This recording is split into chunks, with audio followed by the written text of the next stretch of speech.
الحقيقة مر علي قصة يعني تحكي عن نفسها مثل ما يقولون.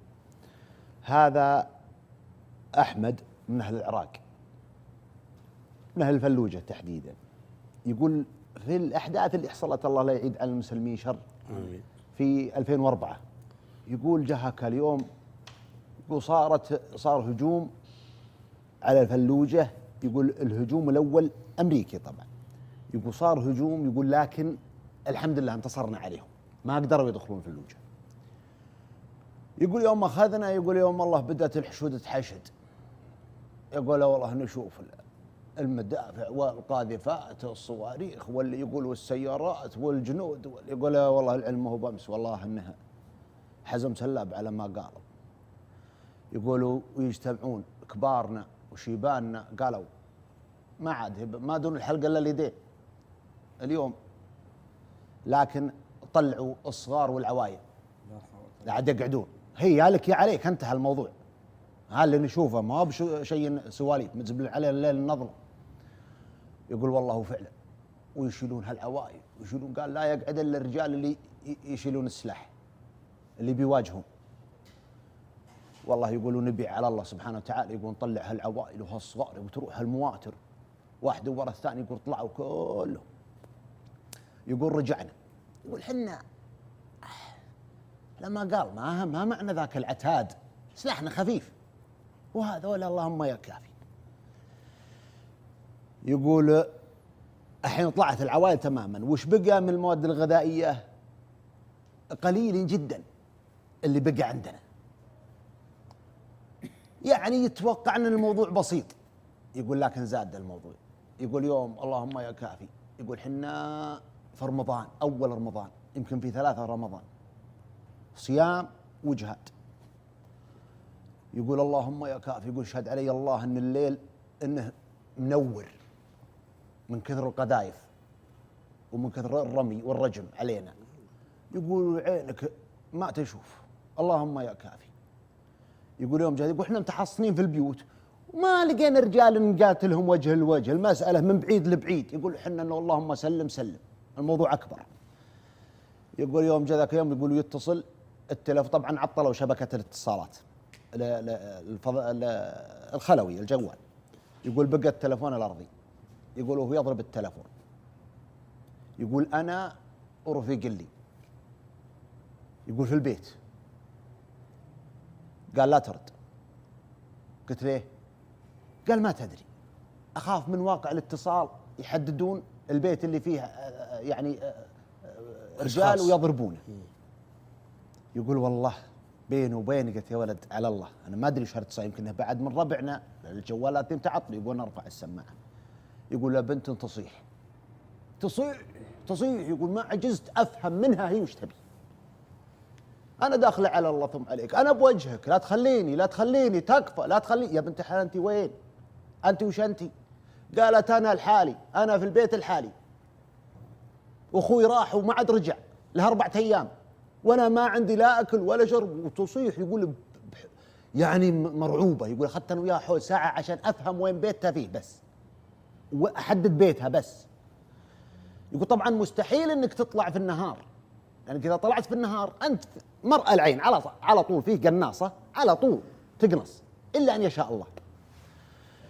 يقول المرأة نخاتني ودخلت علي، يقول عرفت موقع بيتهم بالضبط، أعطيتها شفرة، قلت كلمة السر بيني وبينك كذا.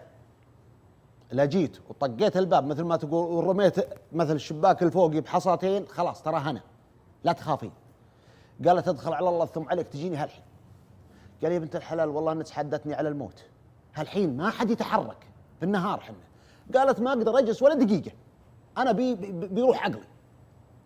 يقول ناظر بخويي، قال والله يا ولد احنا طلعنا للموت، خلها في الليل. قال ابى اجيت الحين، خلاص تجهزي. يقول اسكر السم. قلت يا ولد، قال سم. قال بنت نختنا والله ما قعد لليل. وين الليل؟ بنت مسكينه ضعفها. قال توكل على الله، اجلنا والله خويك. يقول القط سلاحه، يقول نتشهد ونطلع. يقولوا ننطلق، يقول والله لا يوريك ما جاءنا، والله ان الرمينا يميننا ويسارنا. قال هو بعيد والله خويك. يقول القط سلاحه، يقول نتشهد ونطلع. يقولوا ننطلق، يقول والله لا يوريك ما جاءنا، يقول والله ان الرمينا يميننا ويسارنا. قالها بعيد، يقول تسمع الطلق يمرنا، يقول صريره من جنب اذنينا. فكنا رب السماوات العلى. يقول وصلنا، يقول نعطيها الاشاره، يقول وهي تفتح لنا الباب، يقول دخلنا. لو والله انا شيفت تروع شوفتها. يقول لا مسكينها متخرعه الايام، لا تاكل ولا تشرب ولا تنام، واخوها راح وخلاها ومسكينه. يقول قالت تكفى انا بوجهك. يقول انا عرفت طبعا من الاتصال من الرقم، عرفت انها في المقسم، ما هي بعيده يعني في الفلوجه. مفتاح الرقم ذاك الايام 6/6 بدايته عندهم على ما ذكرني. يقول وانا اخذها. يقول قلت يلا ما نقعد في بيتكم هذا، لان بيتهم جنب المنطقه الصناعيه، والمنطقه الصناعيه فيها مستودعات اسلحه، وهذوليك دارين، فالقصف عليهم واجد، عشان كذا هي من هبله الا شوي. قال بيتنا امن من بيتك، يلا معنا. قالت يلا وراكم. يقولوا ننطلق. يقولوا مثل روحتنا، اللهم سلم سلم سلم. يقول الله تحت الجدران تحت الجدران. يقول المهم وصلنا البيت. يقولوا ناس من البيت والحمد لله، يعني لا دخلت البيت آمن شوي، قد يكون فيه ضرب ولكن أرحم من الشارع موت. يقول يشهد الله علي 21 يوم والبنت معنا ما تنها إلا شعر وجهنا، هي الحال وحنا الحال. يقول لك الشحيح وقليل. يقول يوم انتهى وخذنا لنا يجينا يوم يومين، يقول ما عندنا والله ما يفطر الصايم. يقول يوم زاد الضرب، وجانا اخبار من ربعنا ان الان 90% من المدينه تدمرت، وتراهم ناويين الباقي، ما والله يبقى فيها رطب حلق. يقول ناظر خوي، قلت ها، قال ما فيها، توكل على الله، هي موته موته، لازم ان نهج. قال توكل على الله. يقول والله نطلع في الليل قبل الفجر. يقولوا ممشي، يقولوا الدنيا منوره حمراء من كثر القذايف. يقول والله ما نشوف الا علو النخل وعلو البيوت. يقولوا حنا اللهم سلم سلم مع حدر هالجدران، كل كات من نفسه وما نذكر الله سبحانه وتعالى تشهد. يقولوا نطلع ونركض ونركض. يقول لين جينا على النهر بنقطع. يقول موت انا ما اعرف اسبح والبنت ما تعرف تسبح، خوي يشوى، والنهر لابد نقطعه قبل النهار. طلعت الشمس علينا فحنا من صيد امس ذبحونا. يقول والله انهم مو بعيدين عنا، لكن الله اللي عماه في الليل. يقول وندور نلقى جوالين زيت ابو 20 لتر هذه. يقولون نكتمها، يقولون تحضنها، يقولون نروح سباحه. قطعنا النهر. يقول سلمنا، يقول نزبن على قبيله من القبائل كفهم بهم. يقولوا هم يزبنونا. يقول الجهه ذيك امن ما فيها شيء، يعني لحد كبير جاهم لكن مو هم مثلنا. يقولوا ولا جاويد. يقولوا يهلون يرحبوا. يقول والله ما تسنى الا عيالهم. يقول قالوا انتم والله ما يجيكم شر وانتم عندنا الا انسان شيء جمعنا جميع الشكوى الله. قالوا كثر خيركم. يقول ناخذ عندهم يومين ثلاث. قالت البنت انا مالي قعاد، ودوني عند خالي في الصقلاويه. اذا وصلت خالي انا وصلت. قالوا توكلي على الله. يقول نروح ونوصلها خالها. طبعا معنى اهل القبيله هذولا اللي هم عازيبنا. يقولوا وصلونا مع المزارع، ترى يختصر، وصلونا مع المزارع لان الشوارع خطره بعد، لكن اقل خطوره من الديره اللي هم فيها الفلوجه. يقول المهم وصلنا خالها. اجلسوا ما تروحون. قال والله ما نجلس، هذه بنت اخوك بنت اختك. قال الله. قال وصلت. اخوك وين هي بنت؟ قالت والله ما ادري عنه وحي ولا ميت. قال يفكها رب العالمين. اقلط. يقولوا تدخل عنده. يقول وانا اعود. يقول انا الحين ابي بغداد، ما عاد تعودت الا الفلوجه، ما عاد فيها الا الدمار وقصف. خوي قال والله ما الا على الفلوجه بعود، يا موت يا نحررها. يا ابن حلال. قال ما خلني على الهواء. قلت الله يستر عليك. يقول وانا اروح لها. راحت. يقول وصل للبنت بشيمه وقيمه، والله العظيم انسانها اختنا ما حاسبنا ربي عنها في عيب. يقول المهم نصر الله المسلمين وزانت الامور وردت الحياه المجاريها والامور زانت، ورجعنا لديرتنا وكل عمر بيته من جديد، واللي يرمم واللي يبني. المهم رجعت الحياه. يقول راح على هالكلام 4 سنين. يقول اخوي يقول يوصل طلاب ومعه باص، يوصل طلاب ويترزق الله عليه، هو رزقه. يقول يوم جاء ذاك اليوم يقول الجوال يضرب. ها العلم. قال العلم والله ما هو بزين. قالوا شلون؟ قال دعست لي رجال.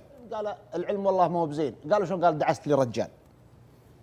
ها قال والله ولد شباب طلع بوجهي وصفقته بالباص وراح تحت الكرتين. وشلونه؟ قال لا تسالني وشلونه، انا في السجن هالحين واخوي والرجال في المستشفى.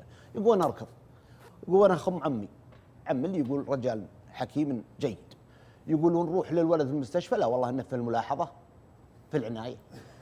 يقولون نروح لاخوي في السجن، قال قضى الله وقدره وش اسوي؟ يقولون ناخذ عنوانه له، يقولون نروح نسلم عليهم ونهنيهم بالسلامه، يعني لعل الله يعني من الادب. يقول رحنا وسلمنا على ابوه وقلنا يا لجودي ولدك ان شاء الله طمنونا عليه، ويقول ان شاء الله ما عليه خطر، والرجال هذا مرتبط بباص ويوصل طلاب وعنده عائله. قال شوفوا لا تكثروا الكلام، ولدي في المستشفى وجايين تقولنا يطلع تبي تشفعوا لولدكم، وراه ولدي رخيص. يقول قال عمي صل على النبي يا رجل، حنا في بيتك وضيوفك وداسين بساطك، وحنا الحين ضيوفك، وهو قضى وقدر ما قصد الرجال. قال قصد ما قصد ما عليه من هالكلام، لكن تدرون استريحوا ان شاء الله انتم ضيوفي على كلامك، واعوذ بالله من الشيطان الرجيم، الا تقهويتوا ان شاء الله يسمح امركم. راح يجيب الشاهي مثل ما تقول من داخل، يقول يوم عود، يقول بيتهم في كاميرات، يقولوا بيت زين، يقول يوم عود ضيفنا، يقولوا عينه في عيني، ما شال عينه من عيني، يقول نظراته لي غريبه. يقول حنا دخلنا قلت انا اخو اللي صدم ولدكم وهذا عمي فلان، يقول هذا مبدا الهرج. يقول يوم شحط عينه في عيني، قال اقول لك يا ولدي انت اسمك احمد؟ يقول قلت والله اسمي احمد. قال ولا عليك امر، ابى اكلمك برا في الحديقه لو تكرمت. قلت سم. يقول واطلع. يقول طلعت، قال يا ولدي انت كنت في قبل 4 سنين في الفلوجه؟ قال نعم صحيح. قالوا وما تذكر واحدة اسمها عايشه؟ عايشه اسم شايع يعني، قريباتي واجد اسمهم عايشه. قال لا، بنت ان انت رحت اخذتها من بيت ابوها ما كان فيها الا هي، وخذتها عندك انت وخويك، وجلست عندكم 21 يوم وزبنتها ووصلتها اهل. قالوا الله يذكرها بالخير، اي بالله اي بالله بنت الحلال الله يستر علينا وعليها، اي بالله اذكرها. قال هي بنتي. قال اشهد ان لا اله الا الله. يا رجال صادق؟ قال دقيقه. يقولوا يزهمها، قال تعالي يا عائشه. والله وتجي. يقول يوم جت لا اله الا الله، ولا لها صوره ثانيه، يقول لها آية جمال سبحان من خلقها، يقولوا بأدبها. يقول سلمت قالت يا أخ أحمد أنا ما كان وقته أني أشكرك ذاك اليوم، لكن أنا الحقيقة ما أدري وشلون أشكرك إلى اليوم، لكن تأكد أني أدعي لك ولا نسيتك، وبيض الله وجهك. يا أبوي ترى هالرجال شهم وكفو وشجاع، والله أنه يفادي بروحه، والله أن الرمي وراه وقدامه، وأنه يفادي بروحه عشاني وهو ما يعرفني. قال كفو، عافية يا أحمد، عافية يا ولدي. قال كفوك الطيب، لكن يا عم اخوي في السجن. قال اخوك انتهى، والله لو ذبح ولدي ذبح، اخوك يطلع الحين. انا ما عرفتك يا ولدي قبل، لكن البنت شافتك في الكاميرات وزهمتني، قالت يا ابوي ترى هذا الرجال اللي ساعدني، وهالحين لك في رقبتي معروف وجميل، ولا هو بجي جميل، انت حافظ عرضي، لو غيرك ردي يدنسه، لكن انت كفو وانت رجل. قلت بيض الله وجهك ورحم الله والديك، والمعروف ما يضيع بين الرجال صحيح. يقولوا نعود انتقاه، وقال والله ما يمسي في السجن، لا اروح معكم هالحين اطلعه، يحيى ولدي ولا يموت تحت الله. يقول الله فعلا يروح يوقع تنازله، يقول يطلع ولدنا. يقول صار عاد بيننا وبينهم تواصل، يقول يوم اخذت لي اسبوعين يقول جوالي يدق له والله ابو عائشه. قال احمد، قال سم، قال يقول اخطب لبنتك ولا تخطب لولدك، وكلمه الحق ما تزعل وانا ابوك ما فيها شيء. قال إيه؟ قال عايشه والله العظيم ما ياخذ اسبوع باب بيت الا ويدق، كله يطلبها، ولكن البنت ترد وما ادري ايش في خاطرها. ولكن يوم شفت وقفتها معك هاك اليوم دريت انها عاشقك، والرجال اللي كفو يعشق. فهالحين وانا ابوك تبيها على السنه؟ قال لي والله ابيها. قال لي والله ابيها. اي والله، قال والله ابيها، مهرة بنت حصان وش فيها؟ لا بالله ابرك الساعات. قال اجل العلم عندك، قال العلم عندي ان شاء الله الليله اجيك انا واهلي. يقول واروح انا ويا اهلي، يقول نخطبها، يقول واخذها، والحين عنده منها 3 عيال ما شاء الله تبارك الله. فسبحان الله الجمعهم الله. يقول عاد اني سالتها قلت يا فاطمه انت تردين الناس كلهم علشان واحد ما تعرفينه، اللهم هالموقف اللي جمعكم اللي ما والله سولفت انا وياس الا قليل، وشلون؟ قالت والله من رجعت البيت ابوي وانك ما تغيب عن بالي، وكل ما اخذت شفتك في المنام ولاك زوجي وتدخل